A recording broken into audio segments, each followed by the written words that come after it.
Deu medo quando você pediu que a gente desse um tempo. Medo? O que é medo? Medo? Você tem medo? O que é medo? Medo. Palavra estranha, medo. O que é medo? Medo é uma emoção que nos trava, que nos aprisiona, que nos diminui, que coloca a gente numa caixinha e você perde a oportunidade e você cria um monte de coisas na sua cabeça por conta dessa emoção, do medo. Você cria um monte de coisas, né? Quando você está preocupado com alguma coisa do futuro que vai acontecer. E essa cena que você cria, nem sempre ela realmente vai acontecer, né? A sua mente cria um monte de histórias, né, relacionadas com essa emoção, o medo. E nesse livro aqui, a gente está lendo O Poder do Agora, estamos no segundo capítulo. E o tópico que eu vou ler aqui, que nós vamos ler, é A Origem do Medo. Fica na página 33, O Poder do Agora. Segundo capítulo, tópico, acho que se eu não me engano é o quarto tópico. A Origem do Medo. Você mencionou o medo como uma parte do nosso sofrimento emocional latente, porque há tanto medo na vida das pessoas. Uma certa dose de medo não é saudável? Se eu não estiver medo do fogo, poderia colocar minha mão dentro dele e me queimar. A razão pela qual não colocamos a mão no fogo não é o medo, e sim a certeza de que vamos nos queimar. Não é preciso ter medo para evitar um perigo desnecessário. Basta um mínimo de inteligência e bom senso. Nessas questões práticas, é muito útil aplicarmos as lições do passado. Mas se alguém nos ameaça com fogo ou com violência física, talvez experimentemos uma sensação como o medo.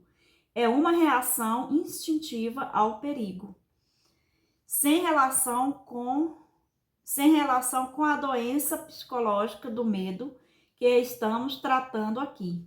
A doença psicológica do medo não está presa a qualquer perigo imediato, concreto e verdadeiro. Manifesta-se de várias formas, tais como agitação, preocupação, ansiedade, nervosismo, tensão, pavor, fobia, etc. Esse tipo de medo psicológico é sempre de alguma coisa que poderá acontecer, não de alguma coisa que está acontecendo nesse momento.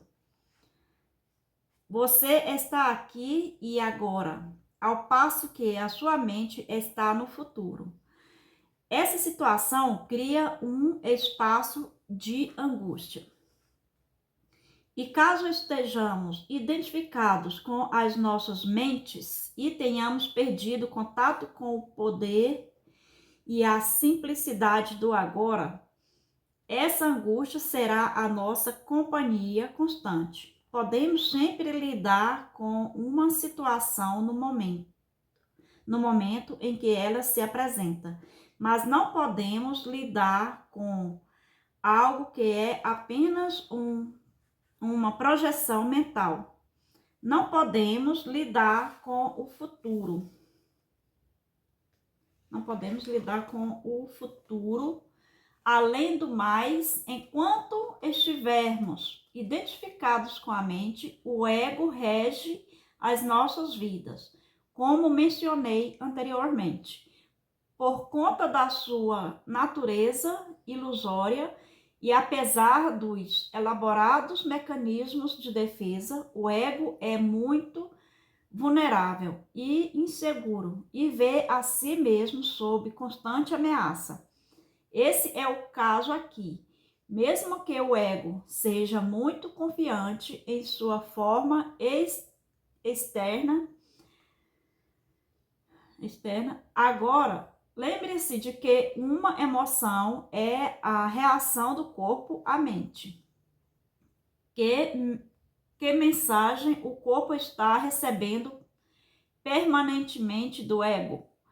O falso eu interior, construído pela mente?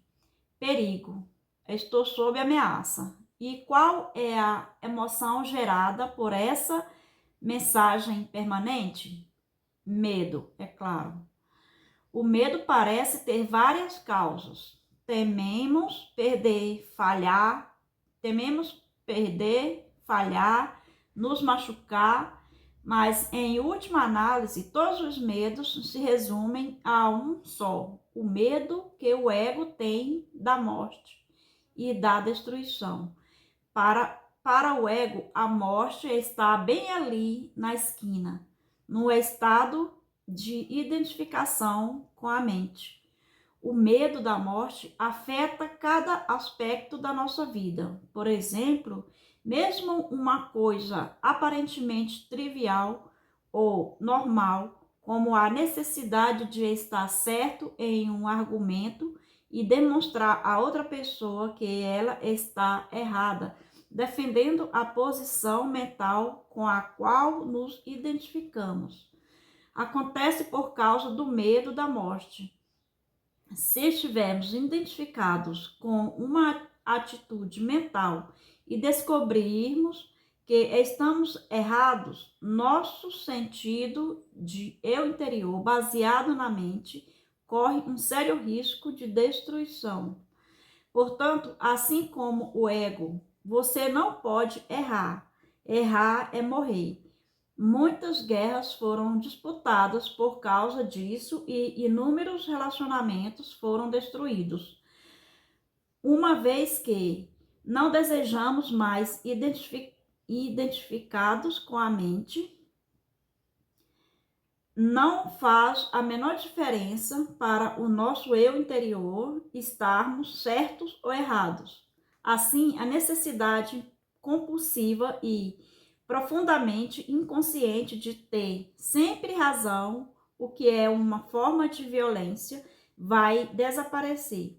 Você poderá declarar de modo calmo e firme como se sente ou o que pensa a respeito de algum assunto, mas sem agressividade ou qualquer sentido de defesa. O sentido do eu interior passa a se originar de algum lugar profundo e verdadeiro dentro de você, mas não mais de sua mente. Tenha cuidado com qualquer tipo de defesa dentro de você. Está se defendendo de quê? De uma identidade ilusória, de uma imagem em sua mente, de uma entidade fictícia.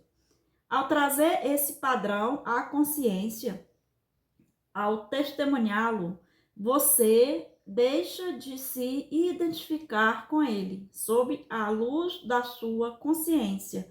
O padrão de inconsciência irá se dissolver rapidamente. Esse é o fim de todos os argumentos e jogos de poder, tão prejudiciais aos relacionamentos. O poder sobre os outros é a fraqueza disfarçada de força. O verdadeiro poder é interior e está à sua disposição agora. O medo será uma companhia constante para qualquer pessoa que esteja identificada com a mente e, portanto, desconectada do seu verdadeiro poder, o eu profundo enraizado no ser. O número de pessoas que conseguiram alcançar o ponto além da mente ainda é extremamente pequeno, o que nos leva a presumir que virtualmente todas as pessoas que você encontra ou conhece vivem em um estado permanente de medo. Só o que varia é a intensidade. Ele flutua entre a ansiedade e o pavor. Uma pessoa pronta, Ai, gente, me perdi. Ele flutua entre a ansiedade e o pavor, numa ponta da escala e um desconfortável, vago e distante sentido de ameaça na outra. Muitas pessoas só tomam consciência disso quando o medo assume uma de suas formas mais agudas. Então, essa é a descrição sobre, né, a origem do medo. A gente tem que ler esse livro várias vezes para a gente realmente entender a mensagem. Dificilmente a gente vai ler só uma vez né, e vai entender realmente a profundidade desse assunto, né, um assunto espiritual. Mas você pode ler várias vezes. É interessante a gente ler várias vezes, porque cada vez que a gente lê, a gente assimila melhor.